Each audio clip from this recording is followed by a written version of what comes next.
Shalom, brothers. All praises to Yahweh, Bahashem, Yahweh Shai. That is the name of the Most High and His Son of the Bible. In the pure Hebrew tongue, that is your proper names, Yahweh and Yahweh Shai, the Most High and His Son. Double honors to the apostles of Great Millstone, whom have taught us this word.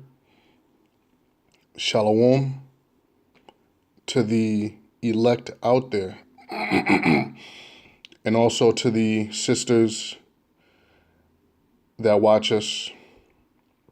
This is your brother, Priest Ayathan, and this is another podcast type format.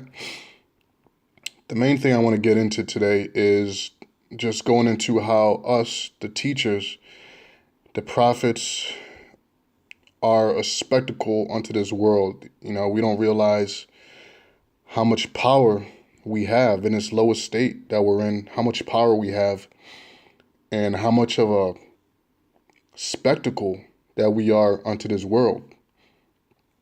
You know, so I want to go into that and maybe a little bit of a spiritual ramble because, you know, woke up this morning mad as hell that I'm waking up in this kingdom.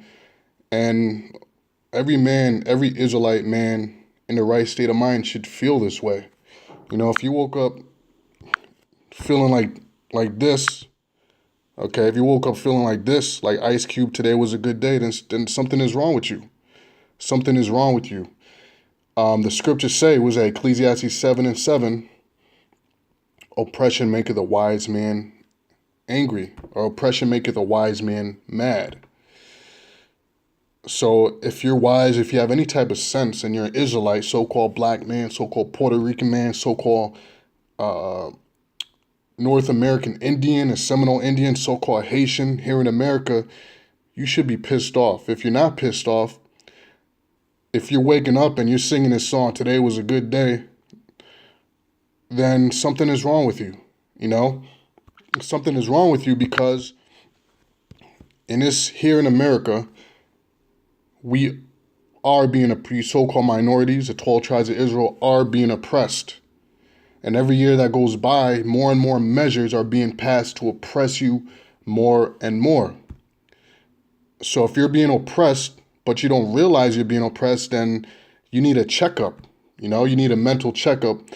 And our people, the 12 tribes of Israel, the so-called minorities here in America, need a checkup because most of them are waking up, you know, because they got a job, because they actually have a plantation to go and pick cotton that day.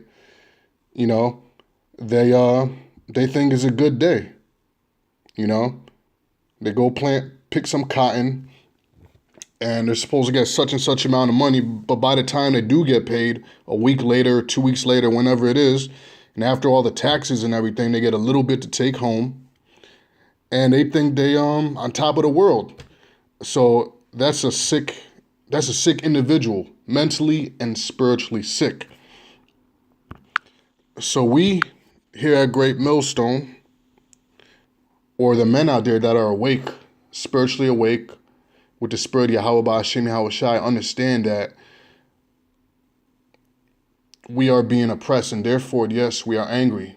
And the more we learn, the angrier you become, pursuing again to the scriptures, okay?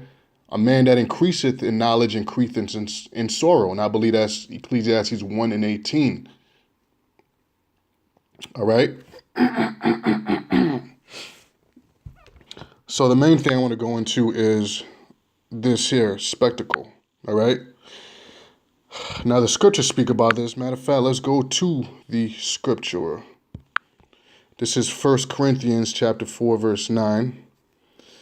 It says, "For I think that the Most High, Yahweh, hath set forth us, the apostles, last, as it were appointed to death. For we are made a spectacle unto the world, and to angels, and to men." Now let's look at the word spectacle. Spectacle, here from the Etymology, etymonline.com. Spectacle means from the mid 1400s, circa, specially prepared or arranged display. So, yeah, specially prepared or arranged display, that's heavy, right? That's heavy because it's like when you go to the mall, or even if you go online, let's say you're online shopping, you go to the mall shopping, any store, you have the display glass. And the display glass, you put your most featured products on the display glass. You know, whether it's mannequin with clothes on or even just items, and you arrange them perfectly. You arrange them in a way to attract attention.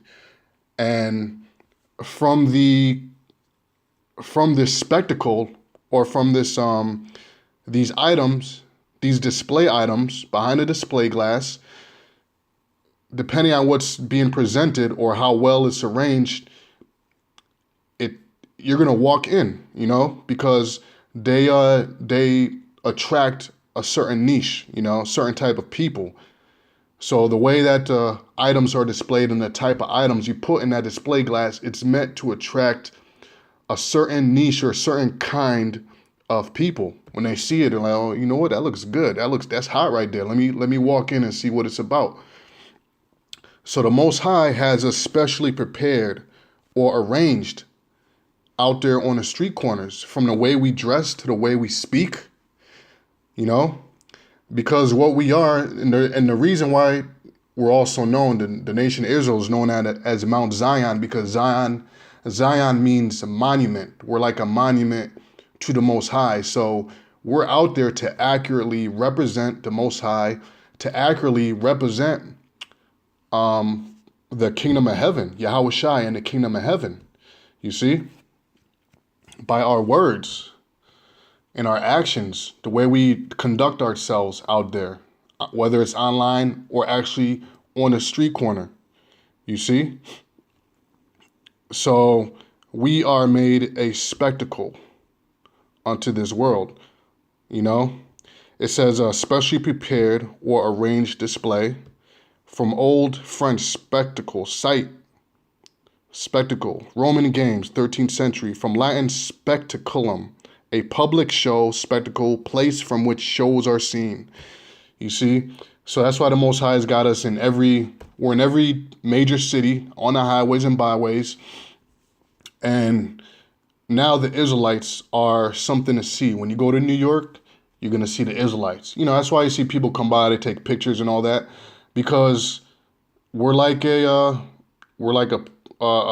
landmark in these different cities. We're a spectacle, we're a show, if you will. We're basically like a trailer to the kingdom of heaven, or a trailer to the coming of Yahweh Shai. We got the nuclear missile signs up. We got the RFID microchip sign up. We're speaking about it, prophesying about it. So we're like a trailer to what's coming soon, to the prophecies that are about to pass. That's the best way to put it. We're like a trailer to an upcoming movie, World War III. Okay, and also to the kingdom of heaven. We're a trailer of things to come, But the Most High is attracting a certain type of men, you see? And the Most High is using us to show his power. And this is what I really wanted to get into. Now, let me read the scripture again. 1 Corinthians 4:9. For I think that the Most High Yahweh, Ba'ashem Yahweh Shai, hath set forth us, the apostles last, as it were appointed to death.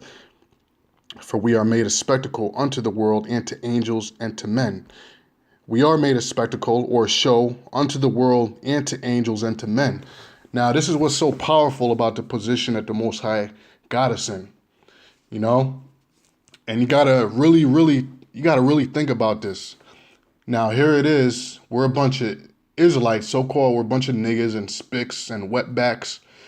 As they look at us, this is what they see when they see us on the corner. They just see niggas and Puerto Ricans and Mexicans and Indians, standing on the corner with a bunch of signs and And as far as us, ragtag garments that they like to call it, or dirty garments or bum garments, whatever you want to call it. But this is what's so powerful about that. Number one, we're out there to display the Most High's power. So we're taking away the focus from us, or the, how should I say it? We're the glory and the credit. We're taking away the credit from ourselves, and we're focusing it on the scriptures, right? So we don't go out there, when we go out there and speak, what's so powerful is not the clothes that we're wearing, because we're wearing some brand new attractive garments with colors that catch the eye and all that. Nah, okay? What's so powerful about us is that they walk down the street and they see a bunch of niggas and spics and Puerto Ricans, and they range from very young brothers in their teens, high school or just graduated high school, or mid-20s, and older brothers, and they out there and they're breaking down the scriptures like never have heard before. Because here in America, Christianity, so-called Christianity, the Bible, that's taught to be the white man's book. This is what you're raised to believe. I was raised to believe that. It's a white man's book.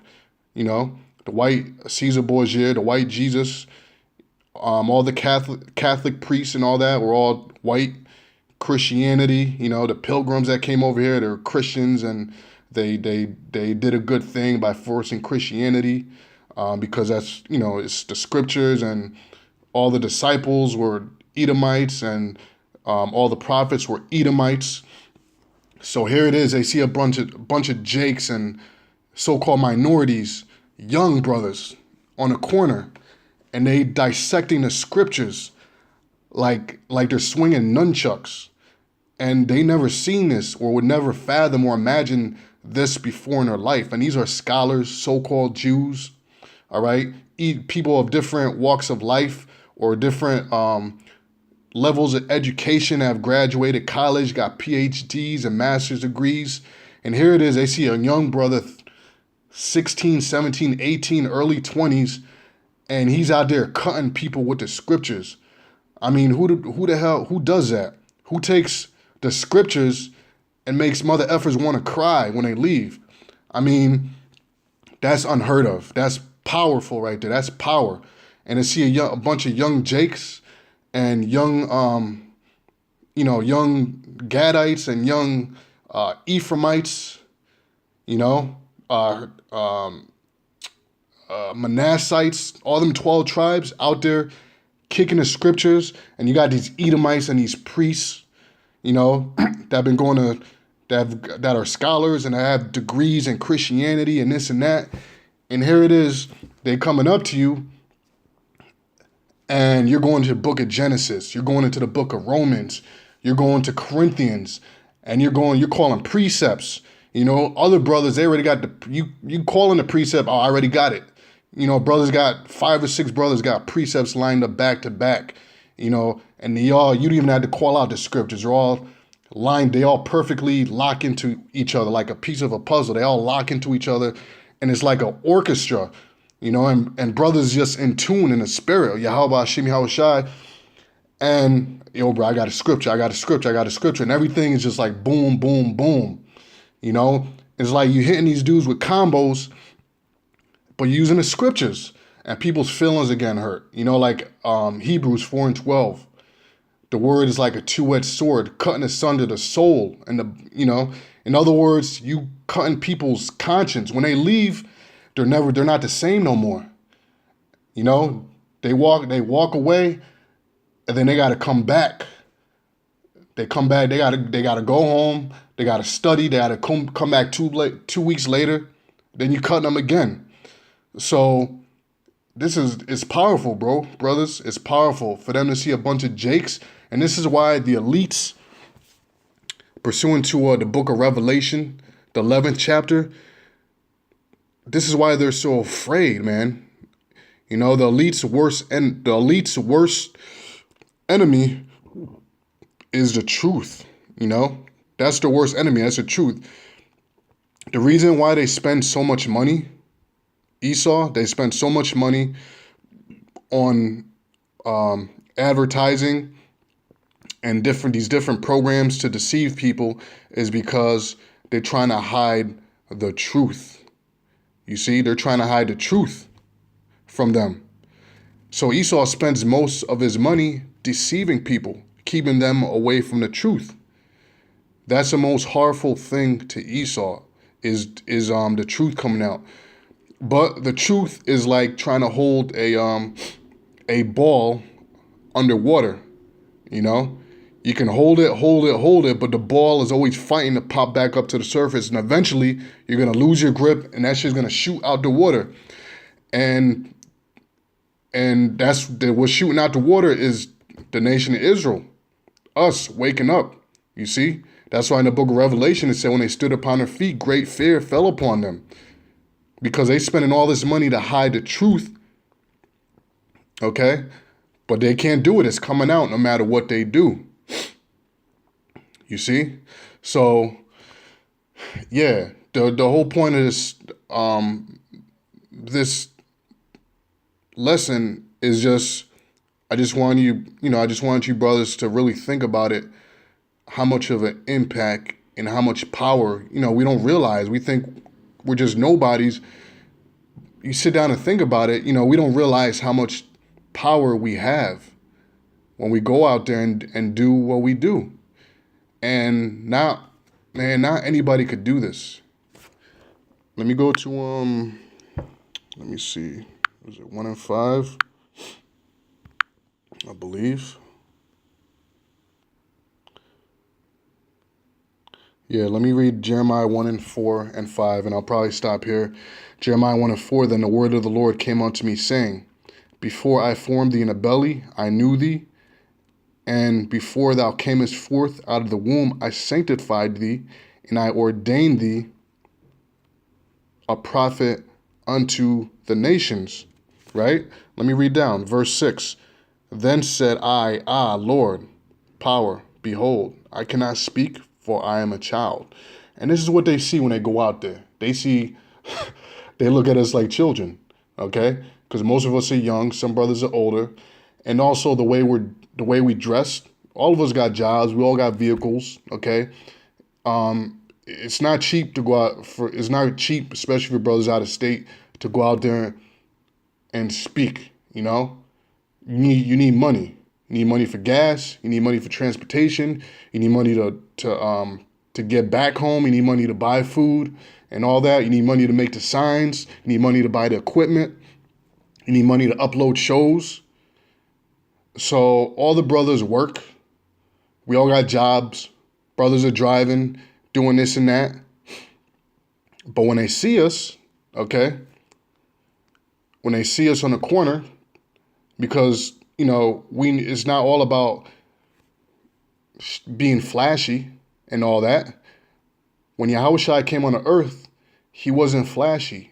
Yahushua's family had money. The scriptures tell you he came from a wealthy family. They were carpenters, a good trade. But he didn't walk around flashing the garments. Matter of fact, he told you to watch out. Watch out for men dressed in fine linen and fine garments. He told you to be careful of them. So when you see somebody talking about the scriptures and they dressed to the T, looking sharp, then you can't trust that man, because they're trying to focus the attention on the materialistic aspects instead of the spiritual aspect, So our thing is stay in the scriptures, stay in the scriptures, stay in the scriptures. Talk about the prophecies. It ain't about us. It's about the Most High. And the way the Most High is showing his power is cutting everybody up by these dudes on the corner that don't look like they graduated school, as they say. Okay? Look like they don't work, as they say. So that's the power of it. So when we go out there, our focus is the word of the Most High, the prophecies. Our focus is giving the glory to the Most High. Okay? Verse 6. Then said I, Lord, behold, I cannot speak, for I am a child. Okay, so like I said, that's what they see. They see us as children on the corner, age-wise, and also as a children, meaning nobody's in his world. You know, a bunch of broke niggas with dirty garments in the corner. What the hell do they know? Okay, but when they come up and try to test, it's a whole different story. Because what they don't understand is that they going up against Yahweh Ba'Shem Yahweh Shai. They going against his scriptures. You see? So verse 7, for the Lord said unto me, say not, I am a child, for thou shalt go to all that I send thee, and whatsoever I command thee, thou shalt speak. So when we go out there, we go in the spirit. We go in the spirit. You know, and you brothers know, you brothers that out there doing the work, you know what I'm talking about, that feeling when you get out there, when you feel like you invincible because the spirit of the Lord is on you, you feel like you're invincible. Okay? It says, verse 8, be not afraid of their faces, for I am with thee to deliver thee, said the Lord. Then the Lord put forth his hand and touched my mouth. And the Lord said unto me, behold, I have put my words in thy mouth. Verse 10, see, I have this day set thee over the nations and over the kingdoms to root out and to pull down and to destroy and to throw down, to build and to plant. So our whole purpose out there is to spiritually tear down this kingdom, to spiritually tear it down, to spiritually tear down all other philosophies, all other methods of thought, all other philosophies that are outside of the scriptures, that are profane, outside of the temple. Anything outside of these scriptures is profane. And it says to throw down. So when we're going out there, we're spiritually throwing this place down, because what we're in the middle of right now, brothers, we're in the middle of a spiritual battle. You know, we're in the middle of a spiritual battle. Esau right now hasn't brought forth the martial law troops and all that. And you know what? That's the easiest part of his job, is to bring forth the martial law troops and to come against the elect and to come against the world, America, these Jays, the 2/3 and the 1/3, to come at us physically.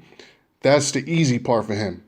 But the hard part, and what he's been struggling for centuries, is the spiritual aspect of the warfare. Okay? And he's at a speed bump right now because of the prophets. So we're slowing down his